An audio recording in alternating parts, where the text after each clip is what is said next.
Good evening students, welcome to Raj Malhotra IAS YouTube channel. In today's class we are going to learn about a unique concept of percentage, that is the overall percentage change. Means जब किसी object में कुछ percent का either increase और decrease किसी भी तरह का चेंज दिया हो, like an object is either increased or decreased by some percent, then again it is increased or decreased, it can be changed by some other percent, and then again it is increased or decreased by some percent, like it can be changed a number of times. Its value is either increased or decreased by some percent a number of times, and we just have to calculate the overall percentage change that it has got. मतलब ये question किसी person की salary पर भी बन सकता है, that the salary of a person is either increased or decreased. We can say let's suppose the salary of a person is increased by 10% in the first year, his salary is further increased by 20% in the next year, second year. Then in the third year his salary is decreased by 15%, and examiner asks us to find the overall percentage change that the person got in the 3 years. और ये question किसी town की population के ऊपर भी बन सकता है. जैसे ही सैलरी कुछ परसेंट इंक्रीज और डिक्रीज हुई, पॉपुलेशन कुछ परसेंट इंक्रीज और डिक्रीज हुई. The population of A town is increased by 25% in the first year, 30% in the second year, and in the third year it got decreased by 10%. So find the overall percentage change in the population of the town. So जब हमने किसी भी particular चीज में, वो person की salary हो, वो कोई टाउन की पॉपुलेशन हो, या और भी कोई चीज हो, आपकी क्लास के नंबर ऑफ स्टूडेंट्स की बात कर रहे हैं हम चाहे, तो जब किसी चीज में कुछ परसेंट का चेंज आता है, आइदर इंक्रीज हो रही है वो चीज या डिक्रीज हो रही है, फिर नेक्स्ट ईयर एक और चेंज आता है, थर्ड ईयर एक और चेंज आता है, और ये कितने भी चेंजेस हो सकते हैं. और हमें इन ओवरऑल हमें ये जो चेंजेस दिए हुए हैं परसेंटेज में, इनका ओवरऑल चेंज बताना हो तो इन क्वेश्चंस को कैसे करेंगे. और लास्ट ईयर 2022 में जो हमारा प्रीवियस ईयर एग्जाम हुआ था सीसेट का, उसमें भी एक क्वेश्चन पूछा गया था, हम उस क्वेश्चन की भी प्रैक्टिस करेंगे, और इसमें कितने तरह के क्वेश्चंस बन सकते हैं उनकी भी डिटेल्ड प्रैक्टिस करेंगे. और इनके साथ साथ जो कुछ कॉम्प्लिकेटेड क्वेश्चंस डिजाइन हो सकते हैं, हम उनकी भी प्रैक्टिस अगले दिनों में करते जाएंगे. इसी के साथ आप सभी स्टूडेंट्स को मालूम होगा कि हमारा एक ऑनलाइन कम ऑफलाइन सीसेट का फुल सिलेबस बैच भी स्टार्ट हुआ है, जिसमें आपके तीनों सब्जेक्ट्स, आपका एलआर का रहेगा, कंप्रीहेंशन का, इंग्लिश का रहेगा, और मैथ्स प्लस डीआई का रहेगा. कि सीसेट का पूरा सिलेबस तैयार करने के लिए एक बैच स्टार्ट हुआ है, आप उसमें एनरोल भी कर सकते हैं. तो कमिंग टू द क्वेश्चन, हमारा फर्स्ट क्वेश्चन हमारे प्रीवियस ईयर एग्जाम का ही है. एग्जामिनर कह रहा है the increase in the price of a certain item was 25%. Means there is an item, its value is, its price is increased by 25% initially, then the price was decreased by 20%, and then again it is increased by 10%. So what is the resultant increase? The resultant increase in the price means we have to calculate the overall percentage change its price has got. तो हमने निकालना है कि इसके price को, इस item के price को जब पहली बार हम 25% इंक्रीज कर रहे हैं, देन नेक्स्ट टाइम उसे 20% डिक्रीज कर रहे हैं, और थर्ड टाइम उसे 10% वापस इंक्रीज कर रहे हैं, तो ये तीन जो चेंजेस हमें गिवन है, इनका ओवरऑल चेंज क्या बना. तो इसमें मैं एक चीज आपको पढ़ाने से पहले क्लियर कर देता हूं कि आपको काफी टीचर्स ने, आपने काफी यूट्यूब चैनल्स पर, काफी बुक्स में, काफी जगह, काफी सोर्सेज पे सक्सेसिव इंक्रीज पढ़ा होगा. तो सक्सेसिव इंक्रीज कुछ बच्चे यहां लगाने की कोशिश करेंगे और मुश्किल से थोड़ा सा लगा भी देंगे, और सक्सेसिव इंक्रीज से आपका सही आंसर आ भी जाएगा. लेकिन हमने सक्सेसिव इंक्रीज अवॉइड करना है for two specific reasons. First reason is successive increase सिर्फ उन केसेस में इजी रहता है जिनमें सिर्फ दो ही चेंजेस हो. जैसे इस क्वेश्चन में आपके ओवरऑल कितने चेंजेस हैं?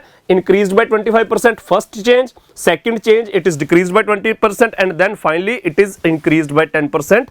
सो there are total 3 changes in this question. So जब 2 चेंजेस हो वहां तो सक्सेसिव इंक्रीज थोड़ा इजी रहता है, लेकिन 3 चेंजेस में सक्सेसिव इंक्रीज मुश्किल हो जाता है, थोड़ा लेंथी हो जाता है, तो ऑब्वियसली मुश्किल भी हो जाएगा. First reason was this, and the second reason that we are not going to use successive increase in general cases, that successive increase उन केसेस में तो आसान रहेगा जहां पर आपकी परसेंट चेंज की वैल्यू क्या है, थोड़ी सी राउंड ऑफ है. जैसे इस क्वेश्चन में है, it is increased by 25%, 25% is a round of value, it is decreased by 20%, it is increased by 10%. तो ये राउंड ऑफ वैल्यूज है, यहां तो सक्सेसिव इंक्रीज थोड़ा सा इजी रहेगा. लेकिन अगर 25% इंक्रीज की जगह एग्जामिनर ने लिखा होता the price of an item was increased by 16.2/3%, सो 16.2/3% मुश्किल हो जाएगा. तो इसलिए भी हम सक्सेसिव इंक्रीज को थोड़ा अवॉइड करते हैं.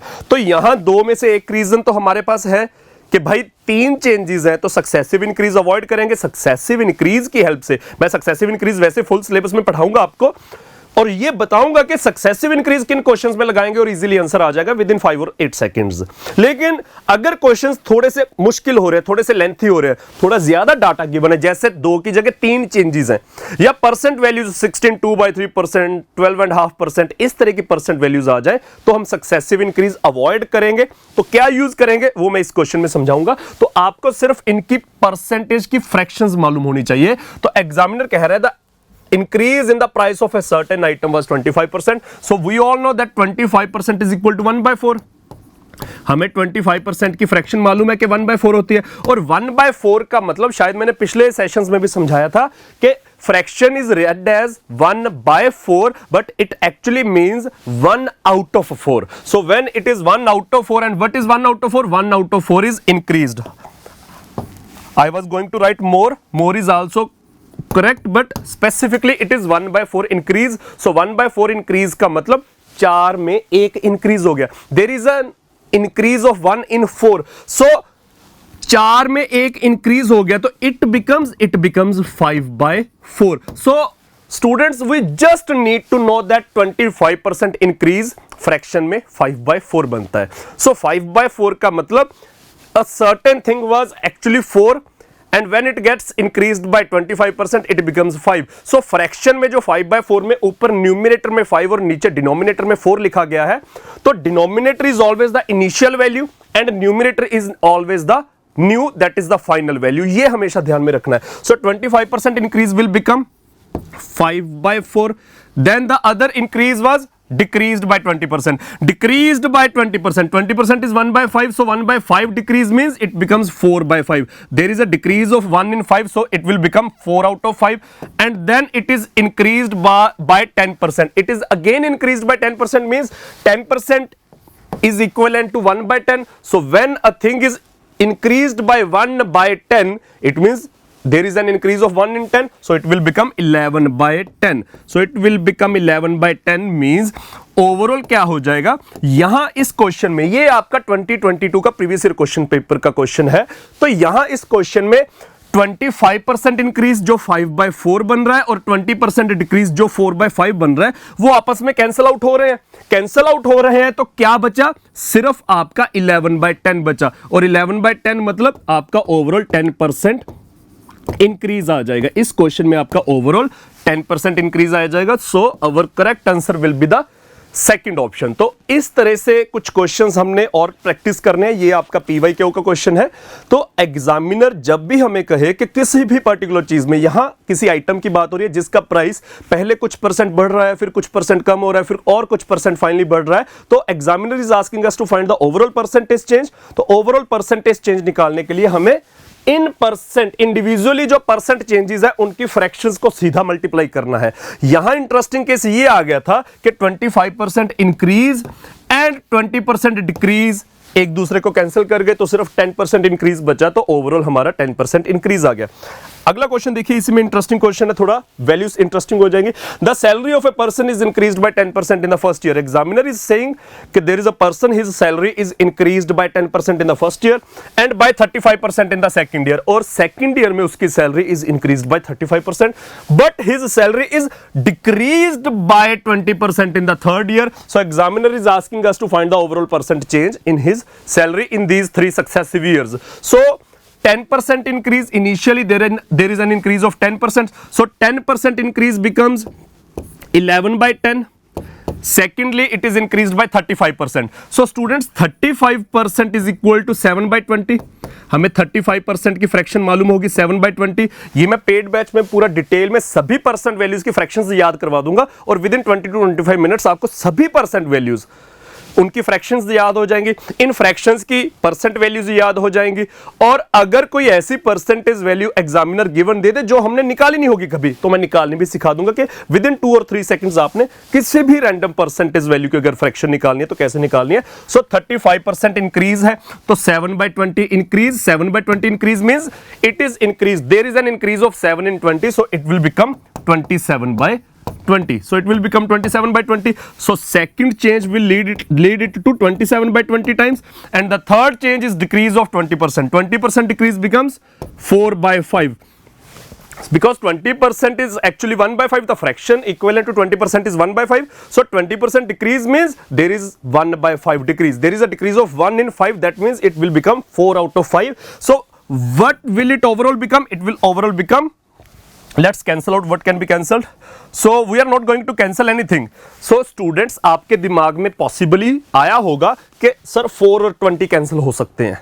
देखो 27 किसी के साथ कैंसिल नहीं होगा, 11 किसी के साथ कैंसिल नहीं होगा, लेकिन 4 और 20 आप सभी के दिमाग में आया होगा कि सर 4 और 20 कैंसिल हो गए, ऊपर 1 नीचे 5 लिख सकते हैं. But we are going to avoid this cancelling. We are not going to cancel 4 and 20. Why? Because if we cancel 4 and 20, so ऊपर 1 नीचे 5 आ गया, तो डिनोमिनेटर में आपकी वैल्यू क्या आ जाएगी? 5 into 5, 25 into 10, 250. सो न्यूमिनेटर में क्या आ जाएगा? 4 will cancel out, only 27 into 11, that is 297. तो ओवरऑल 297 by 250 आ जाएगा. But if we are not going to cancel this, if we avoid cancelling it, then denominator में 20 into 5 is 100, 100 into 10 is 1000. So denominator में थोड़ी ज्यादा round of value आ गई. Instead of 250 denominator में हमें 1000 मिल गया, जो कि बहुत इजीली चेक किया जा सकता है. And numerator will become 27 into 4, 108. 108 into 11 is 1188. So overall it becomes 1188 out of 1000. So मैंने ऑलरेडी पिछले क्वेश्चन में आपको डिटेल में बताया था कि 5/4 जब आपकी कोई भी फ्रैक्शन बन जाती है, उसमें denominator is your initial value and the numerator is the final value, that is the increased or decreased value, new value. So similarly in this question, when we get 1188 divided by 1000, it means initially the salary of the person was 1000 and finally after the 3 successive changes it becomes 1188. So what is the overall change? The overall change is it is increased by 188. Since the numerator, new value is larger than the denominator, so it means there is an increase of 188. और अगर यहां numerator में आपकी value होती 916, 875, अगर numerator छोटा होता तो there would have been the decrease, but now the numerator is larger value, so it means it is increased by how much? 188. लेकिन 188 इज एक्चुअली फ्रैक्शन में इंक्रीज है और हमने आंसर निकालना है परसेंट चेंज. सो 188 का चेंज देखा जाएगा 1000 के ऊपर.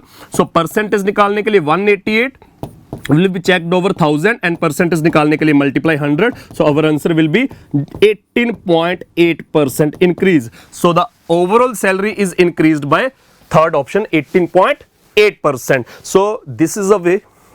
These are the certain type of questions which can be asked by the examiner in these CSAT exams. So interesting question is coming in the way. The length of a rectangle is increased by 15%. ये थोड़ा सा अलग case है.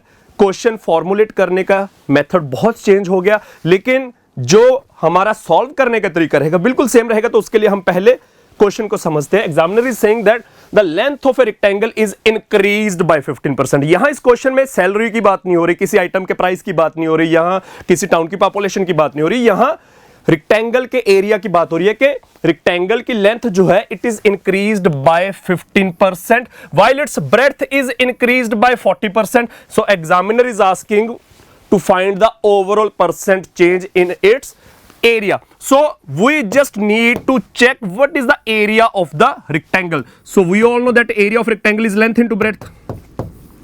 We all know that area of rectangle is length into breadth.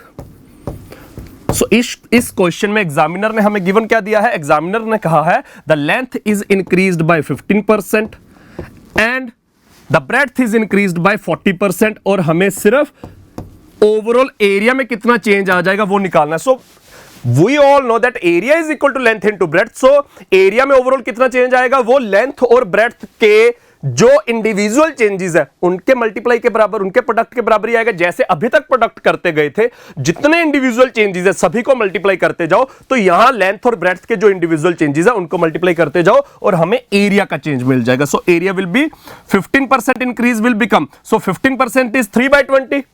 जैसे पिछले question में 35% was 7/20, यहां 15% is 3/20, so there is an increase of 3/20. It means there is a 3 increase in 20, so it will become 23/20.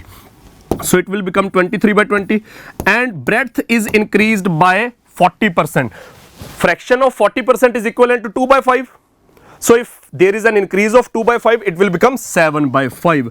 So breadth की वजह से area 7/5 हो जाएगा, and overall area कितना बन जाएगा आपका? Overall area will become 23 into 7 is 161. Denominator में 20 into 5 is 100. So there is an increase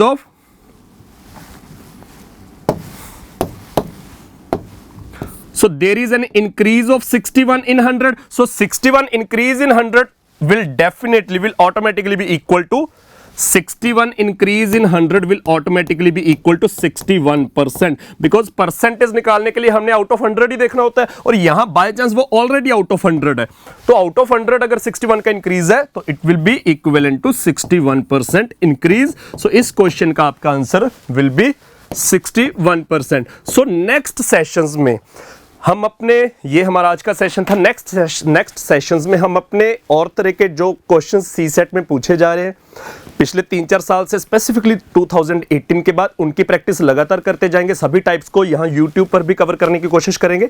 लेकिन जो फुल सिलेबस सी सेट का बैच स्टार्ट हो रहा है, मतलब मंडे से ऑलरेडी स्टार्ट हो चुका है, आप अभी भी एनरोल कर सकते हो, ऑनलाइन भी आ सकते हो, ऑफलाइन भी आ सकते हो. तो उसमें हम डिटेल्ड डिस्कशन करेंगे सारे सिलेबस की.